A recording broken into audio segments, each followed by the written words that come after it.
Hello, welcome to Film Trace. This is a podcast where we trace the life of a film from conception to production, all the way to release and reception. It is season 4. What is it, episode 4? We 4-4? This is number 3, Dan. Wait, is it? I've already mislabeled the episode. This is the Haunted, because we are doing the new Conjuring movie, The Conjuring, The Devil Made Me Do It. Is it Conjuring, The Devil Made Me Do It, or The Conjuring, Devil Made Me Do It? It's The Conjuring. I think I saw the in there in the title card. So this was. Oh, go ahead. No, go ahead. It was just weird that with the title card, in the 70s style, like the other two movies, and then with the modern font underneath, The Devil Made Me Do It. Yeah. Like, why didn't we just call it The Conjuring 3? I don't know. I mean, right off the bat, it's not a good title. No. Right? It's not. It's just bloated. It's kind of like, it feels like a YouTube video, you're trying to like draw in the viewer. Yeah. It's really kind of hammy, but they're trying to make a connection to, like, that was the shorthand for the famous case that it's based on, right? People would call it The Devil Made Me Do It case, but I don't think that's quite populist enough to, I don't know. It's just, it's a bad title. The case happened before we were alive, or right when we were born. So it's like, we don't even remember it. Right. Do you remember this case at all? I don't. No. And I'm into ghosts and stuff, and I've never even heard of it. So whatever. They're trying their best out there to get people to watch it. Well, before I go into a long spiel about the Conjuring universe and what it means, because I am a self-proclaimed, I guess, self-confessed horror nerd, and I absolutely love this series. I think it's a lot of fun. And as someone who just loves kind of middle brow horror movies that are entertaining, it really hits the sweet spots for me. What about you, Chris? I'm kind of interested in how you're approaching this. What is this? This is the 8th film in the series that started less than 10 years ago, mind you. It started literally 8 years ago, and we're on our 8th film. So how are you approaching this third in the mainline part of the series, the Conjuring series? I have not seen a single one of these movies until last year. I finally saw the first Conjuring film. And then when you decided we were going to do this episode, I just went into it. Like, it was right there on the HBO Max, the entire Conjuring universe at my fingertips. Yeah. And so I watched Conjuring 2 and then Conjuring 3, and then just yesterday I watched Annabelle. So I still have some work to do, but I don't know how much stamina I will have.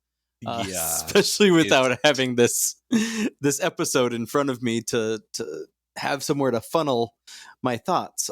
Because I don't know how you have kind of taken them in over the years, but it definitely, for me, seeing them like bam, bam, bam,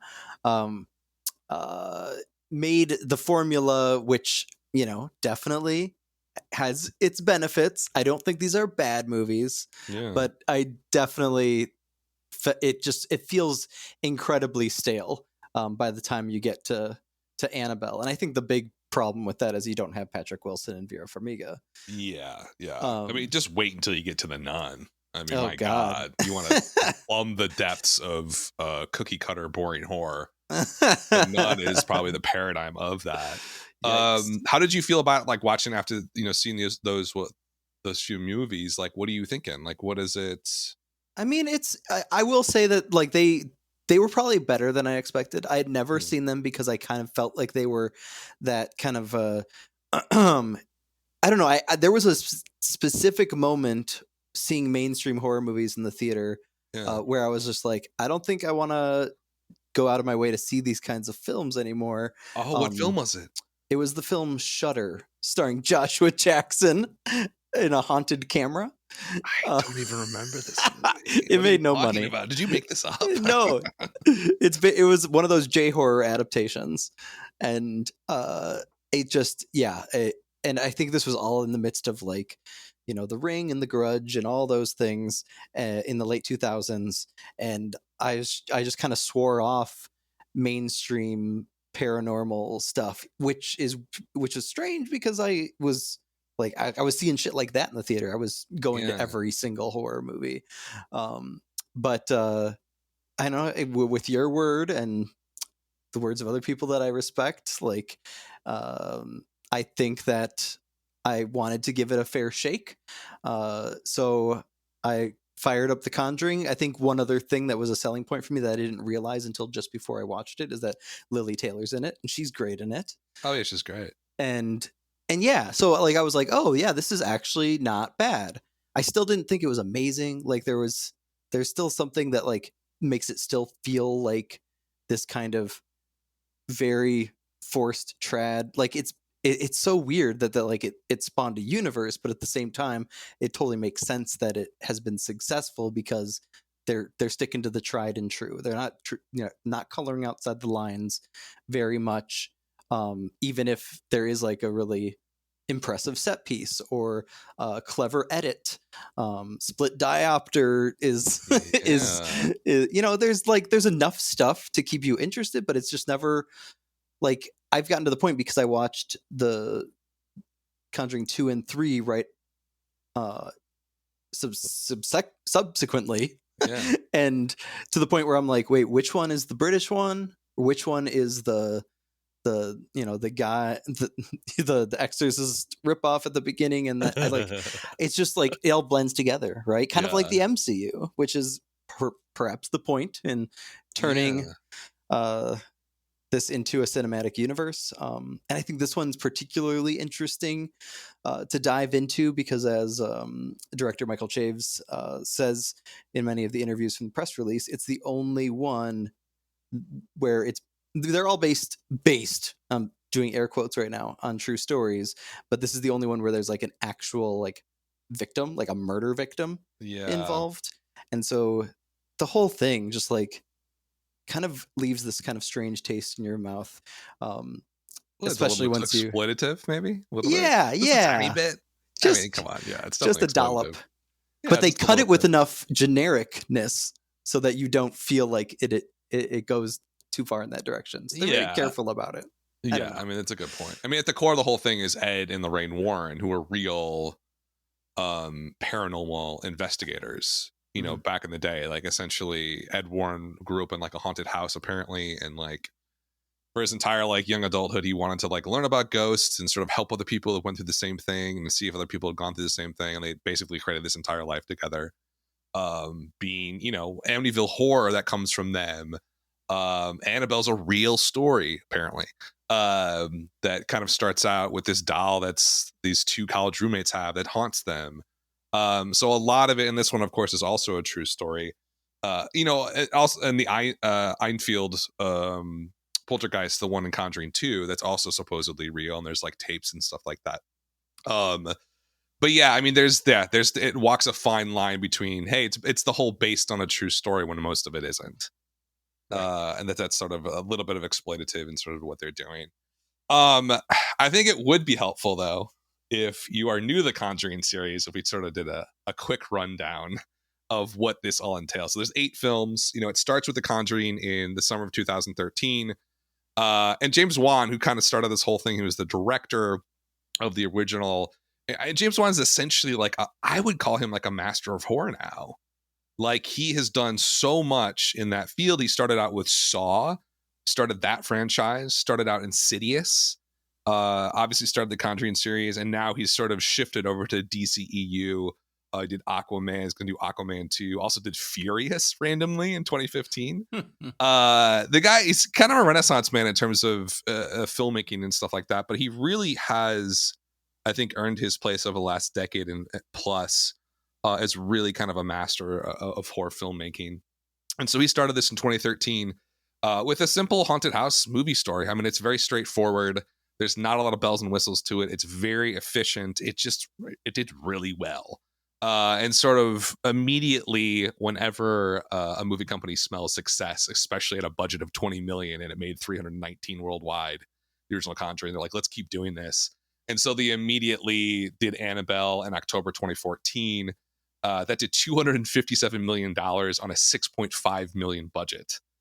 So a massive success for Annabelle. Conjuring 2 then comes out in 2016, summer of. Does $321 million on a budget of 40. So kind of a similar performance to the original, double the budget, but still massively profitable for James Wan. This is all New Line Cinema under the Warner Brothers sort of label. Annabelle Creation comes out in 2017. That August, a really surprise success. I remember following that on the Wildline podcast, when the box office podcast, and it was surprising. They sort of dumped that movie in August. It was a prequel to Annabelle. I'll get to the timeline in a second because the timeline is all over the place. There's $300 million on a $15 million budget. The Nun comes out a year later in 2018. Does $365 million worldwide on a $22 million budget. Really big overseas, huge in Russia and in Europe as well. The Curse of La Llorona, which has always sort of been like a weird, it's sort of part of the Conjuring universe and sort of not. It is technically, but it's very loosely connected to the other films. That does $123 million on a $9 million budget in 2019. And then another film comes out in 2019, Annabelle Comes Home, the third Annabelle movie. Does $231 million on a $30 million budget. And then, of course, Conjuring, The Devil Made Me Do It, which is the film we are focusing on today, opens up this last week on HBO Max and also in theaters. And it's already done about $57 million.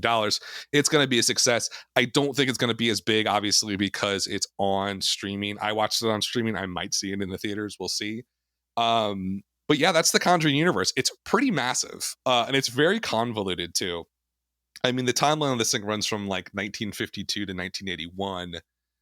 And it's sort of like, it's not even actually worth going into because ultimately, right? I mean, let's be honest. And like James Wan says this in one of the initial quotes that I was looking at about the conception. He was basically like, when I made the first Conjuring, I just really wanted that film to stand on its own, to be the best it can be. And, I just wanted to make a film that was very much a throwback to the kind of horror films that I love growing up, the sort of more classic haunted house stories from the 70s and 80s. And I think that's why The Conjuring worked back in 2013. It doesn't try to do anything fancy or special. It's just the actors. It's a really tight script, and it's just well paced, and it works really well. And it was a home run. But you kind of like, as much as I want to accept that like this is an accidental cinematic universe, on the other hand, they are diving into the lives of these two paranormal investigators who are real people who've done like 10,000 investigations. They're probably in the back of their mind is like, well, this thing clicks. We've got 10,000 more stories to tell and 10,000 more movies to make. And that's essentially what's happened. The quality's I think the quality's kind of up and down with these movies, but The Conjuring is considered the mainline of this, the highest quality. Conjuring 2 and The Conjuring, The Devil Made Me Do It are definitely, I think, quality wise higher than most of the other ones. The Annabelle series is just it kind of seems like a sideshow a bit. It's almost like the Star Wars thing where you have the main Star Wars movies and then you have like Rogue One or Solo, and that would be like Annabelle and like La Llorona or The Nun. They're just kind of side B plots to the main line. Wow, what a strange universe that this is. And this has only been not even, it's 8 years now. 8 years, and we have this pretty dramatic cinematic universe that kind of popped out of nowhere. It's done basically $2 billion worldwide. $2 billion, by the way, on production budget that adds up to $180 million. So it is extraordinarily successful. And I think what's interesting about it too is that it runs counter a little bit to the Blumhouse model, which has also kind of been a revolution in horror in a different way, where they never really do something massive or big. It's always really small budgets, like Annabelle's budget was 6.5. They kind of stay in that realm. But the Conjuring universe has been successful on a much bigger stage, with much bigger budgets and kind of swinging for the fences and being big hits worldwide. Why don't we talk about what this movie's about? Why don't you do the log line for us, Chris? What is this thing all? What is Conjuring the Devil made me do it? What did the devil make him do? He made him stab a guy that was probably being a creep and a drunk, and that's about it. Paranormal investigators Ed and Lorraine Warren encounter what would become one of the most sensational cases from their files. Each one is more sensational than the last, right? The fight for the soul of a young boy takes them beyond anything they'd ever seen before to mark the first time in U.S. history that a murder suspect would claim demonic possession as a defense. So the film starts out, right, with this, like all the other films, an opening sequence of terror, and Michael Chaves, the director, who also did Curse of La Llorona, said in many interviews that they wanted to, or at least his attempt was to start the movie with the scariest part rather than end the movie with the scariest part, which is kind of, ill-conceived in from the outset, but essentially that's what happens. It's a very effective opening sequence that just plays the beats of The Exorcist, and he readily admits it. Chaves does in his interview that, like, even from the priest pulling up at the house in the night with the fog emanating on him, just like Friedkin framed Max von Sydow in the original 1973 horror classic. It's very much like every beat can be a scene interpreted as a callback to another more classic horror film. And by doing that, then after the credits, we switch now to the character of Arnie, who is the young boy who was possessed. He's engaged to the young boy's sister. And how did the demon that was possessing the young boy jump over to Arnie? Well, basically at like the climax of the exorcism, in the opening sequence, Arnie says, "Don't take him, take me instead." And then everything goes back to normal, and everybody's like, "Oh, that's weird. Everything's fine now. Okay, case closed." But then, of course, it isn't. The demon, for some reason, stays dormant in Arnie until there's this weird encounter with a drunk, kind of harassing. What is it, like a border? Like a kennel, a dog kennel. It's a kennel. He's the landlord of the kennel, right? They're the two couple, Arnie and his young. Are they married or not? I don't know. They're engaged, or they're about to be engaged. Yeah. I don't know. Fiancés. They live in the apartment above the kennel, which I guess is so from the true story. But yes, that's true. It feels untrue when you watch it, for many reasons. Yeah. So like I don't know. I'm curious from your perspective, Dan. From mine, I definitely felt like the setup here that they were going for was really strong at the start. Like I was really into this with that opening sequence, even if it felt derivative, not just of Exorcist, but obviously all the other Exorcist light movies that have been since 1973. But because like they had this really impressive, gymnast or contortionist. Yeah, amazing. Be a stand-in for the young boy, and she was incredible. And so like you could tell that there was no CGI happening; it was all in camera. And Chaves goes into detail about it on both Collider and Screen Rant. Very interesting stuff. But then for me, anyways, then it just like each successive scene, especially any scene, just like I felt with Annabelle, where it was focused on the young, boring white couple, there was just like there's no life to it. Like you're just waiting for Ed and Lorraine to come back. And any scene that, like I kind of alluded to earlier, Wilson and Farmiga are in together is pretty fun to watch. Like they're consummate professionals, and they clearly relish these kinds of roles, trying to elevate them from these kind of low rent Ghostbusters to something more romantic, both literally and figuratively. But every time we're with the couple, or we're with Arnie, or we're with that family, and Ed and Lorraine aren't around, I'm just like, ugh. I don't know. How did you feel when it switched? I mean, would you agree that the opening sequence was one of the stronger parts of the film? I think the opening sequence is one of the stronger parts of the entire series of films. Yeah, definitely. Like, it's very well done. And it's also, I mean, that sequence is definitely like a home run.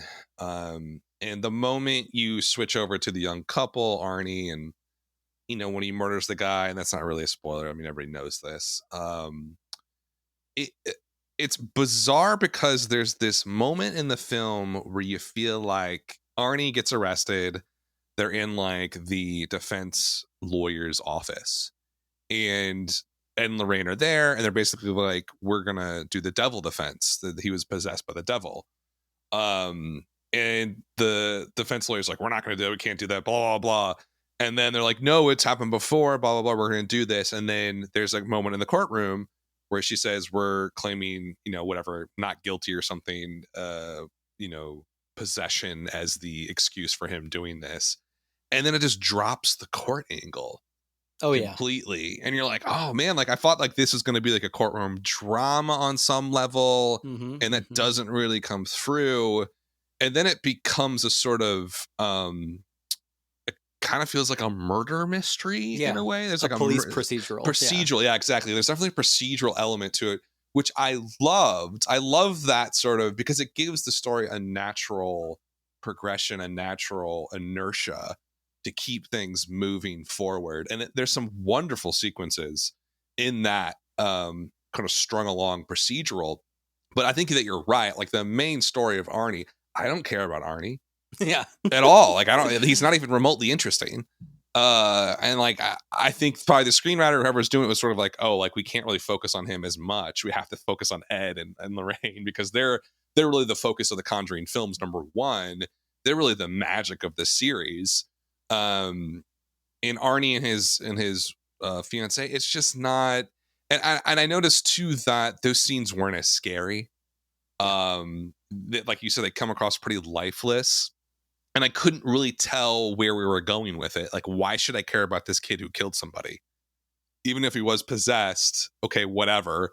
It just, there was no sort of sympathy built up for the supposedly the main character. But I think that's where the movie's pretty strange, because it sets up him as the main character, but he's not really the protagonist.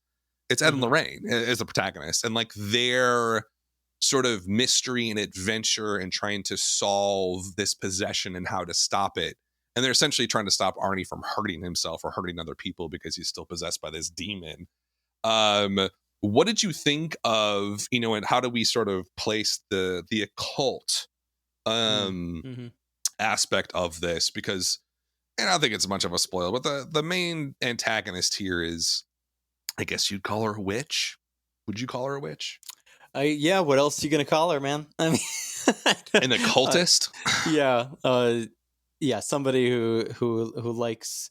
I mean, and that's kind of one of the difficult entry points for me with this series in general, is that like they're all very handsomely made, this film included. Yeah. But there's always a moment, and maybe I'm more attuned to this because I've watched them all like 4 in a row, is because there's always that moment, and it's typically either with a lawyer or detective, where basically they could have, if they wanted to make a maybe more interesting, experimental, independent film that wasn't worrying about appealing to the masses and following a formula, where you have one of the protagonists, if not multiple protagonists, asking, why would someone do this? Like there's this totem that's placed under the house that is the reason why the boy was possessed in the first place, and the totem was placed there by a witch. And then somebody asks a detective, what would make her want to do, what makes somebody be an occultist, what makes someone be a Satanist? Yeah. And the authority figure's response to that is nearly like the exact same thing word for word in every one of these movies. Crazy people do crazy things. You can't expect them to like have a reason. And it's just like this kind of very no effort put into the basic reason for like why Hannibal Lecter is scary, or why the killers in Scream are scary. But it's frustrating because there's obviously been, so for me anyways, I would be much more interested in like digging into and like actually letting the antagonist be more than just a boogeyman. But that's not what these movies are trying to do. So I mean, I'm probably asking too much. But that's where, when that moment happens in each of the films in this universe, that's where I kind of just like sit back and I stop being invested, honestly. It's funny you say that, because like diving into this narrative universe is like, and you start to like dig through the roots of what's happening here. And the further you go back, there is a line all the way back to The Nun from here to this movie. And it's ridiculous. And I couldn't even maybe recite it off the top of my head. But when you dive into it, it goes back to basically a medieval lord who like wanted to open a portal to hell, essentially. And that's what The Nun's all about. Nun's all about that. Why did he open that portal? Because crazy people do crazy things. Even in medieval times. There's a strong anti-anarchist message to these films where Oh it's my basically God. like people who want to do chaos just want chaos. That's their evil. Right, And there's right. no, yeah, they say that repeatedly in like every single movie of this. Well, But and I mean, and I don't that's, know. I think that's kind of what drew me out of the mainstream horror game in the first place, is when I kind of, you start uncovering some more, risk taking films, and they care less about like explaining things and more about the allegory, or they care less about following the formula and more about like making the narrative unpredictable and playing with plot turns and things like that. But here it's just so to the beat. But I mean, I'm not one to talk, because last week we talked about One Fine Day, and I loved the beats in that movie. Yeah, I mean it's like it's different genre beats for different people, right? And what I find so fascinating about the Conjuring and the whole universe that kind of blew up from that original film is that the original Conjuring was so rote, but it was really well done. It's like going to Chipotle and getting a really good burrito. I mean, that's what it's like. It's just like this is comfort. This feels good. It's cheap. Yeah. And then so It's then with that, each successive entry in the franchise is like, oh, let's go to the Chipotle two cities down, right? yeah, or get So something you, different off the menu. oh Instead, yeah, like do like get barbacoa instead of your double chicken. You know what I'm talking about? double chicken. And then you end up with sofritas, and you're like watching The Nun, and you're like, what happened with my life? Oh yeah, I like sofritas. I'm gonna check out the Nun Of tonight. course, of course. It's like, okay, The Nun is so bad. Like it's the only one in this series that's like, I think, a complete failure of a horror film. But before I don't want to go down that path. I do want to ask you this, because I was starting this thought and then I went on the Chipotle path. So The Conjuring became successful in 2013. The horror genre kind of bottomed out in about 2011, 2012. In terms of box office, in terms of quality, it was a disaster. Like The Devil Inside, remember that movie? Got like a cinema score of F. Like, No, don't remember it. Oh, it was terrible. It had like the word, like you had to find out the ending on the internet. Like, it was ridiculous. The one where like it takes place on like an elevator the entire time. That was like Devil, 2011, yeah. 2012. Yeah. I think it was called that, something like that. This movie comes along in 2013, kind of revitalizes the genre in terms of sort of the, we'll call it middle brow, like just like quality winners that like people want to see in terms of horror films. Not very experimental at all. But then at the same time, you had that elevated horror movement with It Follows, The Witch, Raw, Hereditary, Midsummer, obviously in the last couple of years, Get Out. I think we could toss that in that under that label too. You know, how do you compare the two in terms of, because it is the same genre. It's all part of the horror genre. What is it about these films that makes them so successful, but at the same time kind of underwhelming? Whereas, you know, and It Follows or The Witch is like the best burrito you ever had in your life, and this is Chipotle. You know, like what do you think, in your opinion, like separates the two? Well, I actually think that can be summed up pretty well by a quote that stood out to me from Chaves in his interview with Collider.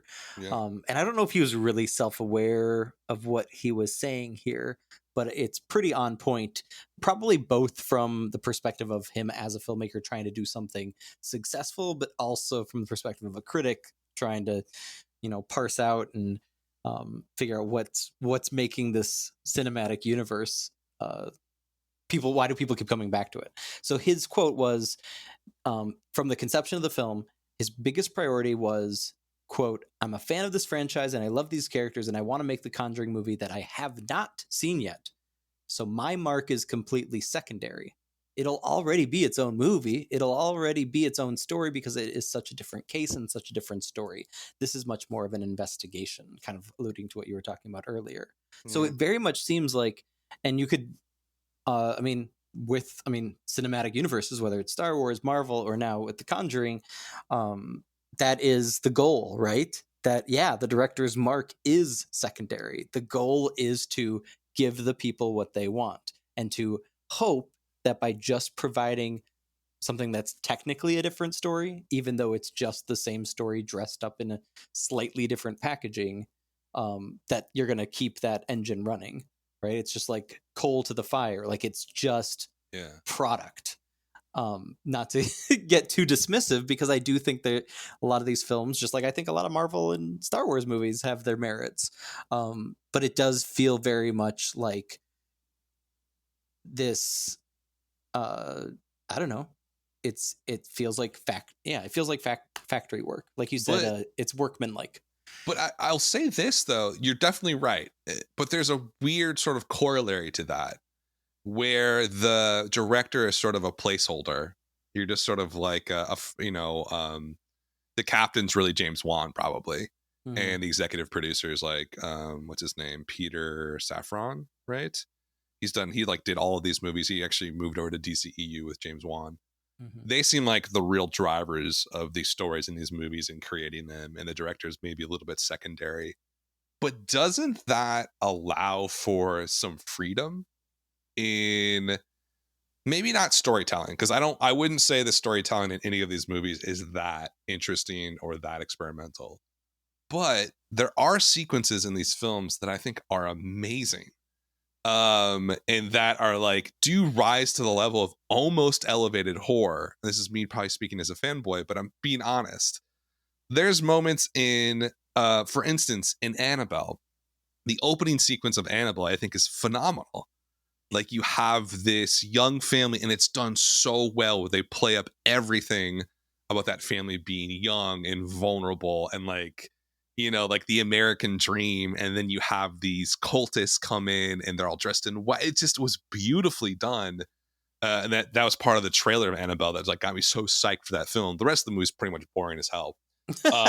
And not super good. I mean, I enjoy it, but uh does that factory system, and I think we saw that also in a movie like Rogue One, which I gush over constantly, where there is a sense of security and freedom that the film's going to do okay. There's a built-in audience, there's a built-in market that you can kind of play with things a little bit more. And you can't play with them too much, Right. because then it kind of falls outside of what the genre is all about. I think The Nun fell prey to that pretty significantly. It just was not really within the rest of the vein of the rest of the films.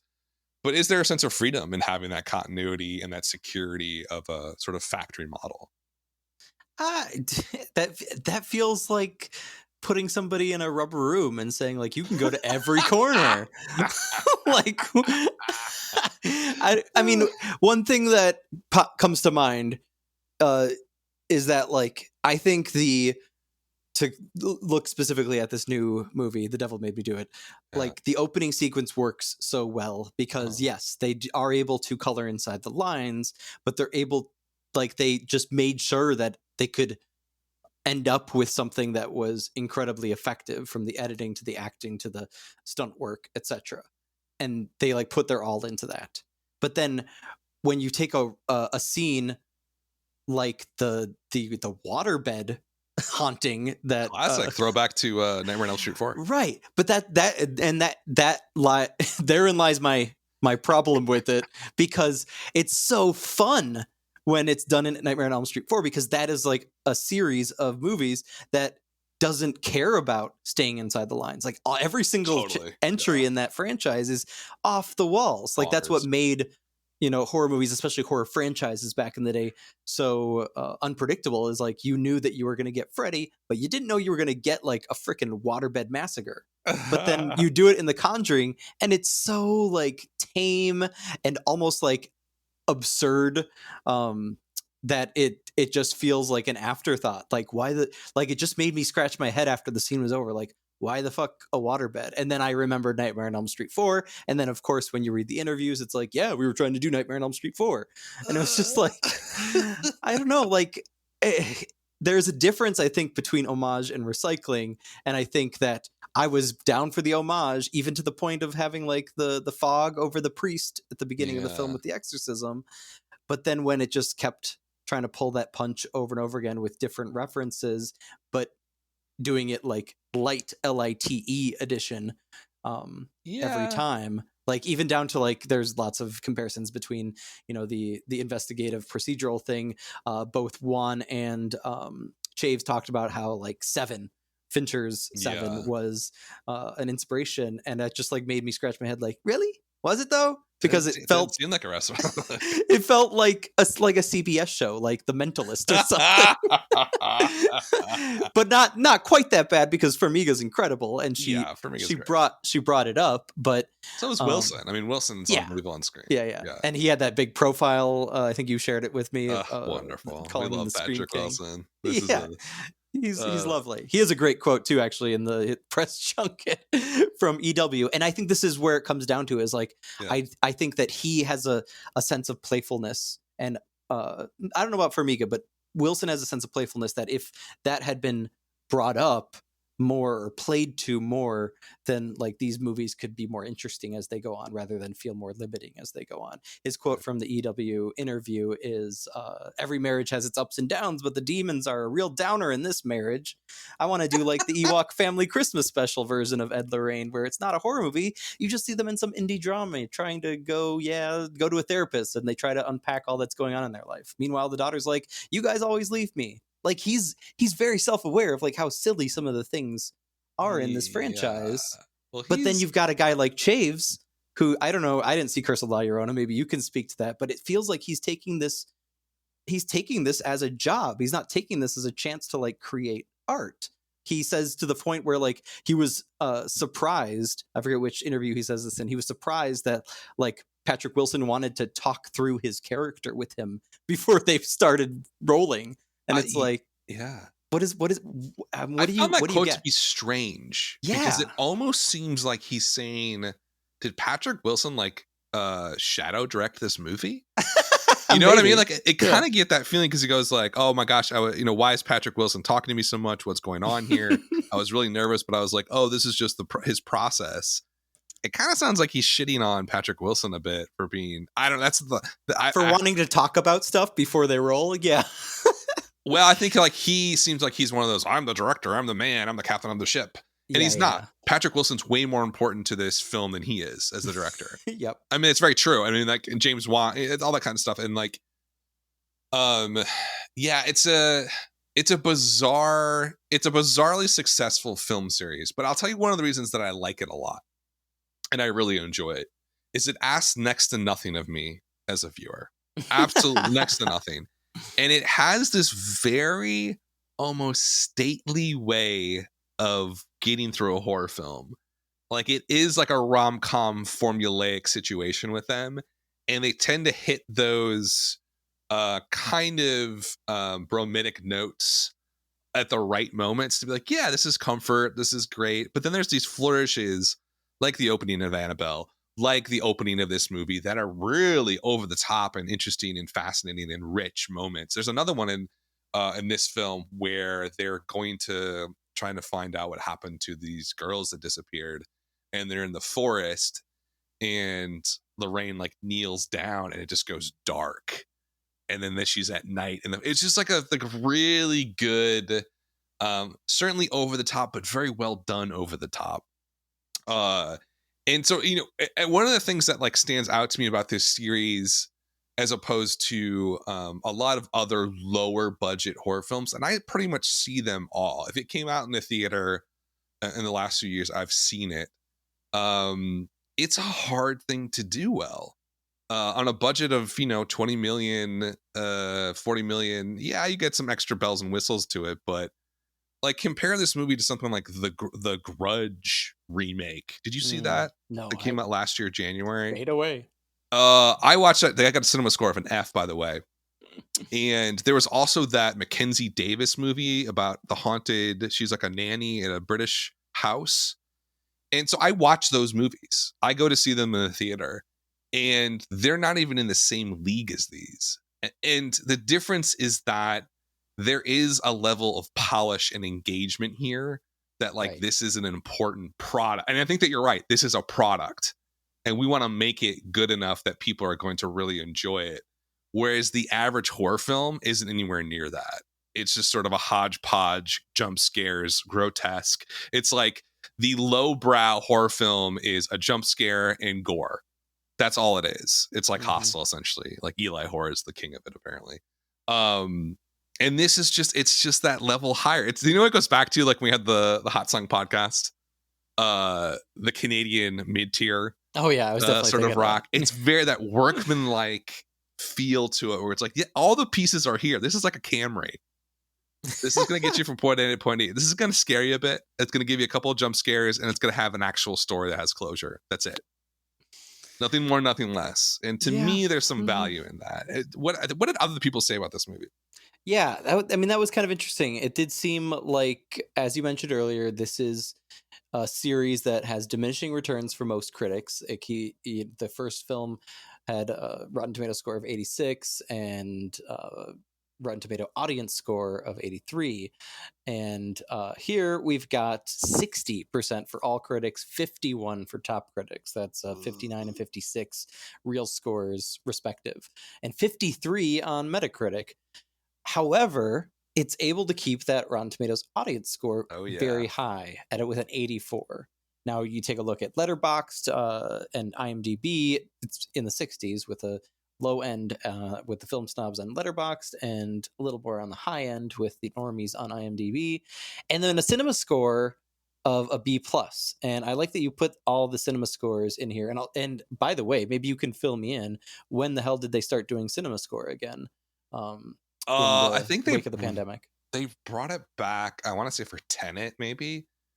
I'm Okay. guessing. I think it was Tenet, but they brought it back very recently. It hasn't been around for too much longer, but it's going to be a small sample size though. Yeah, exactly. Because the first Conjuring film had a minus cinema score.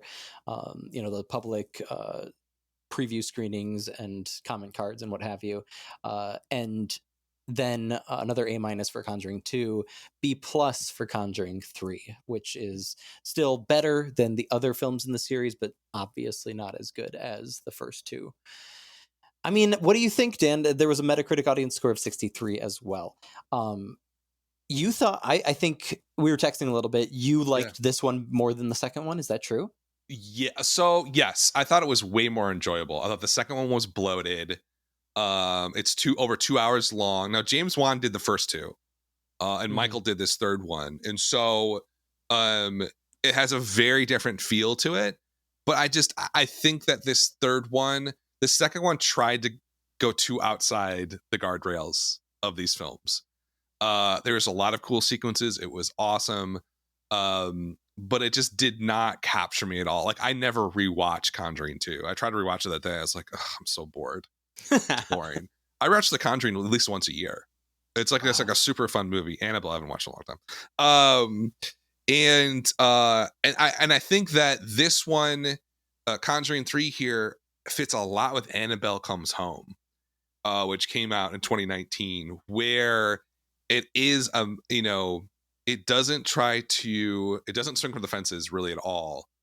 So what I found most interesting with the critic response of Conjuring 3 was that while, yeah, the acclaim was certainly more muted than the other two, there was still definitely some critics that were raving about it. One of which is your guy, Mick LaSalle, the San Francisco Chronicle. Yes, He Mick. wrote, in this new Conjuring, every scene of demonic possession, every demonic hallucination, and every underworld visit and visitation land with unsettling impact. These are, in a sense, action scenes, and they're creepy, chilling, and very well done. Their effectiveness is aided by our knowing that the movie is telling a true story, or at least a supposedly true story. But we should expect all this from a decent genre picture. What puts the movie a notch above that is the performance of Farmiga as Lorraine Warren. And really, the only sentence there I agree with is the last one there. I don't know.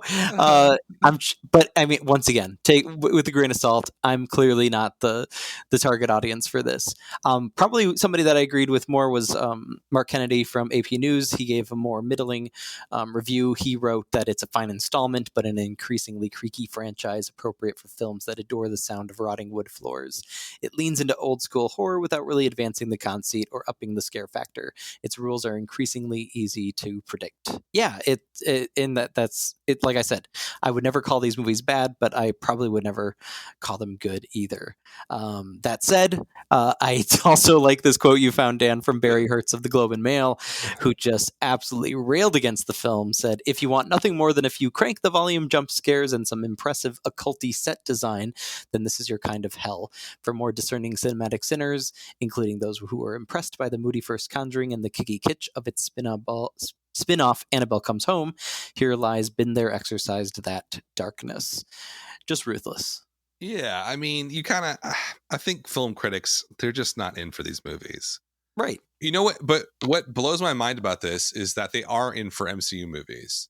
And MCU movies in general, I've been doing a rewatch here in Atlanta. And not even rewatch. I haven't watched most of these films. I'm all the way through like Avengers, Ultron, or whatever. Almost to Endgame or an Infinity War. They give a pass to those films for being formulaic and these really common themes that pop up. And yeah, sure, they're spectacles. Why is it, do you think, that like horror films, they don't really catch a break, for, being kind of rote or following rules? I think rom-coms are kind of the same way. They don't really get any credit for that. Well, I think like kind of like what you were saying earlier, if there ends up being an era of the genre that is elevated, whether just by naming it or by actually having some merit to it, and I think both of those kinds apply to this, more recent decade of underground independent fare of the scary variety. For instance, like I just watched Saint Maud recently too. And so like I was thinking about that a lot while watching the Conjuring films, and really feeling that kind of slipperiness of genre that comes up in Saint Maud, as well as kind of the really comedy infectiousness of something like Get Out, or even Us, which is much darker but still has a lot of black comedy elements. And these movies are just played so straight. I think the MCU, I'm not going to be an MCU fanboy right now, but I am going to say that for all of their faults, and I'm, even as somebody who grew up with comic books, am finding more and more faults in these MCU installments. There's still a lot happening in them, arguably too much, but there's not only action and adventure and fantasy and sci-fi, there is also comedy and really bad attempts at romance too. So it feels like while they are still doing the kind of coloring in the lines that the Conjuring Cinematic Universe is doing, or the Star Wars universe is doing, there's at least I think there's a little more unpredictability in terms of tone and plot turns and things like that. I mean, what's funny, but you go back to like the Saint Maud example that you were saying, and it's just a different type of horror film. Yeah. Right. It's, it's the difference between a romantic drama and a romantic comedy. These are kind of like, they're not horror comedies, but they're kind of that sprightly jump scare, have a good time, doesn't really make you think all that much, doesn't really need to. Saint Maud's going to make you think. Yeah. It's going to make you feel terrible. You're going to feel terrible after that movie. But it's a good one. It's a fantastic film. But no, the Conjuring series, you look at it, you look back on this whole thing, and it's pretty amazing what they've accomplished. It's cool to see that, a lot of these films, some of them are critical darlings. The Conjuring movies, for the most part, are. This one is an exception, with the Conjuring 1, Conjuring 2 being in the 80s in Rotten Tomatoes and have that A- cinema score. This one's a little bit lower than that. But, the series is not stopping, by the way. This is not some endpoint or endgame. Yeah. The Crooked Man? Is that a reference to like the toy in the Conjuring 2? No, it is Conjuring 2, but it's that really tall guy. Yeah, who, that's like on the zoetrope, right? The toy. Yeah. Okay. No, you're right. Yeah, the toy. Yeah, I haven't seen it in a long time. That's dumb, because that's one of the least scary parts of that movie. So dumb. I hate that part of that movie. Just for dumb. And then you're gonna get a Nun sequel, which is just the second half of the Nun's one of the boringest. The second half of the Nun's like watching all of the grunge remake. It's just like, ugh. Well, the worst. and it's interesting to see what they try to spin off from those or from this, because they had a secondary demon that was going to be their spin-off character as basically a sidekick to the witch antagonist. Okay, right. Who's Valak? Valak right. is like the core demon to all of this. Right. Oh yeah, that was the probably so stupidest thing of Conjuring 2. Just say its name, and then everything will go away. But yeah, like what do they decided to cut that because they felt like that was coloring too much inside the lines. Like people would expect there to be a spin-off character that would be easily identifiable, but they're also kind of painting themselves into a corner, right? Yeah. They need to do something different. Like with this one movie, especially, like, look, I liked it a lot, but like I can tell you it's kind of lame. It's just not. It does not have the magic of The Conjuring. It doesn't have the magic of like even Annabelle Comes Home. When I saw that, I was like, oh, this is fun. But I was like, we've been doing this for like 6 years straight. Like, right. We get it. Yeah, The Crooked Man, and then there's I also heard there's another one called that has to deal with Annabelle Comes Home. There's like a bride in a white dress, which is like so tropey and cliche, but will be fantastic. It's gonna be amazing. I'm gonna go see it opening weekend. I don't know. Do you think that there's a long runway for these movies, or do you think it's gonna die out pretty soon? I think it's gonna fizzle out. I mean, I think that the cinematic universe things in general, especially after like the tumultuousness of the Rise of Skywalker for Star Wars, and now kind of we're starting to see some pushback with the MCU post Endgame, and it'll be interesting to see how people react to Black Widow and the Inhumans later this year. I feel like this might just be kind of once again a fad, a very financially successful record making fad, but a fad nonetheless, that people will be like, oh yeah, people did that in the 2010s and a little bit in the 2020s, and then we got back to normal. That's my. I'm gonna disagree with you. Yeah, you think this is the new normal? I think this thing's gonna print money for another decade. Are we gonna get more cinematic universes? Is the MonsterVerse gonna make a comeback? No, I don't think so. That's a disaster. I think there's enough here where you can kind of branch it off into different stories and loosely connect them to something. The kicker is when Vera and Patrick bow out, right? Because they're in the opening of Annabelle Comes Home and really make the start of that movie awesome. And they kind of bring it home. And once they get out of this series, it's going to be tough to replace those two because they really are the heart of the whole thing. But I do think, they're going to have the Nun sequel. It's going to be awful. The Crooked Man's going to suck. If those two perform, underperform significantly, then they might be game over. But we're going to get a Conjuring 4. You know this. Patrick Wilson's probably got like gambling debt. I don't know what he's up to. I don't even know why he does these movies. Like, why is he doing this? He's like a classically trained actor who is an amazing actor. Angels in America, go watch that. You want to watch a good movie or a good miniseries.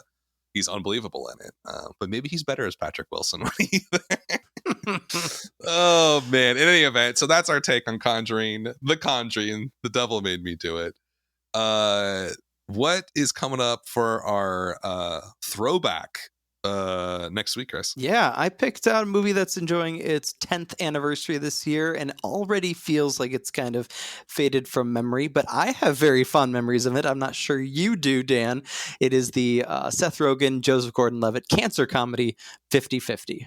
It's available now to stream on Prime Video, and I remember feeling some things when I saw this movie in the theater, and I will be very curious and maybe heartbroken to see how much it holds up on a rewatch. Yeah, I actually have never seen this all the way through. Oh wow! Yeah, so to be kind of a newer film for me, I've definitely seen parts of it, but I remember it being like, oh god, this is such a downer. Yep. And so we'll see how it holds up after 10 years. In any event, thanks for listening. This has been the Film Trace Podcast.